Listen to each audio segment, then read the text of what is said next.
कहानी। प्रतिध्वनि पर्यावरण की रक्षा भविष्य का सुरक्षा कवच है। विनोबा भावे। पंकज और मनीष का आज स्कूल में अंतिम दिन था। कल से स्कूल में गर्मियों की छुट्टियां हो रही थीं।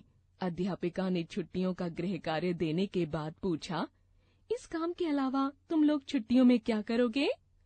अंकुर ने तुरंत उत्तर दिया, मैडम मैं तो क्रिकेट खेलूंगा। मोनू अपनी सीट से उठकर बोला, मैं तो स्विमिंग तैराकी करूंगा। अब बारी आई पंकज की। उसने बिना सोचे समझे कह दिया, मैं तो पेड़ लगाऊंगा।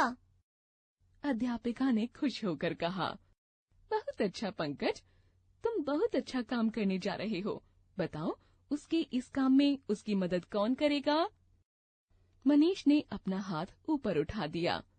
अध्यापिका ने उन दोनों की खूब प्रशंसा की और कहा, छुट्टियां समाप्त होने पर हम सब देखने जाएंगे कि पंकज और मनीष ने कितने पेड़ लगाए हैं।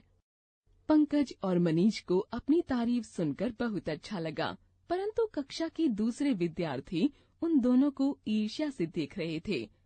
घर लौटते समय पंकज ने मनीष से पूछा, यार कहने को तो हमने कह दिया, पर हम पेड़ लगाएंगे कैसे? पंकज ने लापरवाही से उत्तर दिया, पेड़ लगाना कोई बड़ा काम नहीं है, कर लेंगे। पंकज और मनीष प्रतिदिन सुबह घर से निकल जाते, पूरा दिन खेलते रहते, खूब मस्ती करते, शाम को नदी में स्विमिंग करते और घर लौटकर खा पीकर सो जाते। यही सब करते करते छुट्टियां कब खत्म हो गईं, पता ही न चला। अब स्कूल के खुलने में केवल 1 सप्ताह बचा था। पंकज की मम्मी ने याद दिलाया, अब तक तुमने खूब मस्ती कर ली, अब स्कूल का होमवर्क कर लो। अब दोनों दोस्तों को बस्ता याद आया। दोनों सुबह जल्दी जल्दी होमवर्क करके खेलने निकल जाते। घर लौटते समय वे सोचते, ये छुट्टियां इतनी जल्दी क्यों खत्म हो जाती हैं? पंकज की मम्मी उसे नई यूनिफॉर्म दिलवाने के लिए बाजार गईं। वहाँ पंकज की मुलाकात अपनी अध्यापिका से हो गई। अध्यापिका ने कहा, पंकज, हम स्कूल खुलते ही तुम्हारे लगाए पेड़ देखने आएंगे। पंकज हक्का बक्का रह गया। पेड़ तो उसने अभी तक लगाए ही नहीं थे। उसे पेड़ लगाना आता भी नहीं था। वह दौड़ते दौड़ते मनीष के घर गया और अध्यापिका द्वारा कही बात उसे बताई। मनीष कुछ सोचकर बोला, मेरे दादाजी के पास बहुत जमीन है, उन्होंने बहुत पेड़ लगाए हैं, उन्हीं से पूछते हैं कि हमें क्या करना चाहिए। पाठ 15। आओ पेड़ लगाएं। पर्यावरण ज्ञान। कहानी। प्रतिध्वनि पर्यावरण की रक्षा भविष्य का सुरक्षा कवच है। विनोबा भावे। पंकज और मनीष का आज स्कूल में अंतिम दिन था। कल से स्कूल में गर्मियों की छुट्टियां हो रही थीं। अध्यापिका ने छुट्टियों का गृह कार्य देने के बाद पूछा, इस काम के अलावा तुम लोग छुट्टियों में क्या करोगे? अंकुर ने तुरंत उत्तर दिया, मैडम मैं तो क्रिकेट खेलूंगा। मोनू अपनी सीट से उठकर बोला, मैं तो स्विमिंग तैराकी करूंगा। अब बारी आई पंकज की। उसने बिना सोचे समझे कह दिया, मैं तो पेड़ लगाऊंगा। अध्यापिका ने खुश होकर कहा, बहुत अच्छा पंकज, तुम बहुत अच्छा काम करने जा रहे हो। बताओ, उसके इस काम में उसकी मदद कौन करेगा? मनीष ने अपना हाथ ऊपर उठा दिया। अध्यापिका ने उन दोनों की खूब प्रशंसा की और कहा, छुट्टियां समाप्त होने पर हम सब देखने जाएंगे कि पंकज और मनीष ने कितने पेड़ लगाए हैं। पंकज और मनीष को अपनी तारीफ सुनकर बहुत अच्छा लगा, परंतु कक्षा के दूसरे विद्यार्थी उन दोनों को ईर्ष्या से देख रहे थे। घर लौटते समय पंकज ने मनीष से पूछा, यार कहने को तो हमने कह दिया, पर हम पेड़ लगाएंगे कैसे? पंकज ने लापरवाही से उत्तर दिया, पेड़ लगाना कोई बड़ा काम नहीं है, कर लेंगे। पंकज और मनीष प्रतिदिन सुबह घर से निकल जाते, पूरा दिन खेलते रहते, खूब मस्ती करते, शाम को नदी में स्विमिंग करते और घर लौटकर खा पीकर सो जाते। यही सब करते करते छुट्टियां कब खत्म हो गईं, पता ही न चला। अब स्कूल के खुलने में केवल 1 सप्ताह बचा था। पंकज की मम्मी ने याद दिलाया, अब तक तुमने खूब मस्ती कर ली, अब स्कूल का होमवर्क कर लो। अब दोनों दोस्तों को बस्ता याद आया। दोनों सुबह जल्दी जल्दी होमवर्क करके खेलने निकल जाते। घर लौटते समय वे सोचते, ये छुट्टियां इतनी जल्दी क्यों खत्म हो जाती हैं? पंकज की मम्मी उसे नई यूनिफॉर्म दिलवाने के लिए बाजार गईं। वहाँ पंकज की मुलाकात अपनी अध्यापिका से हो गई।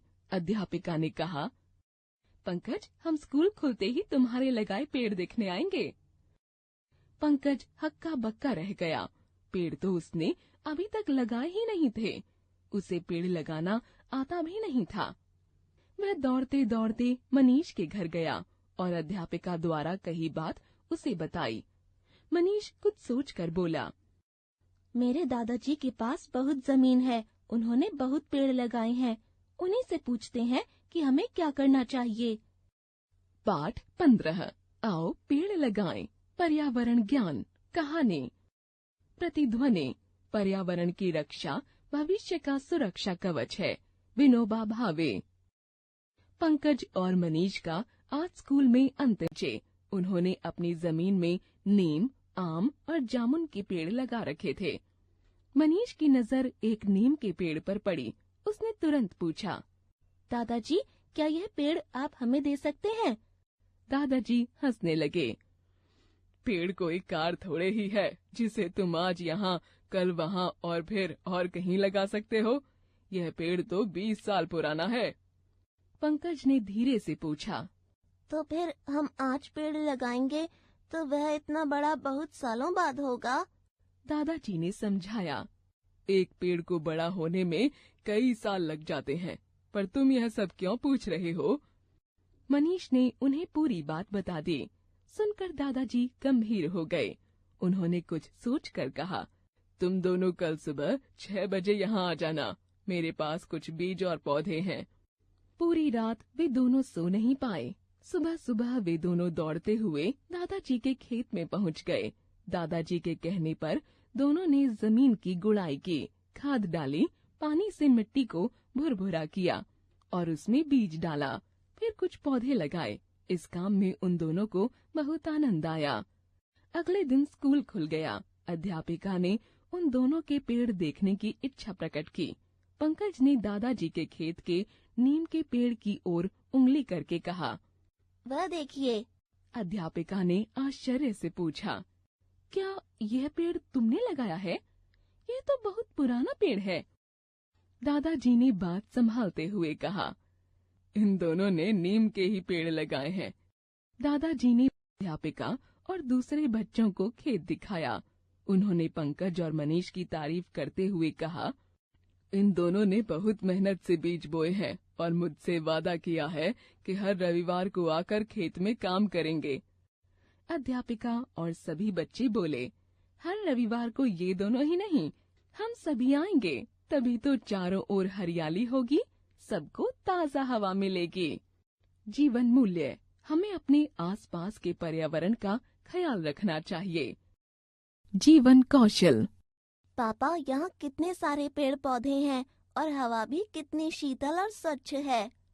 हाँ बेटा, पेड़ पौधे फल फूल देने के साथ साथ प्रदूषण भी कम करते हैं।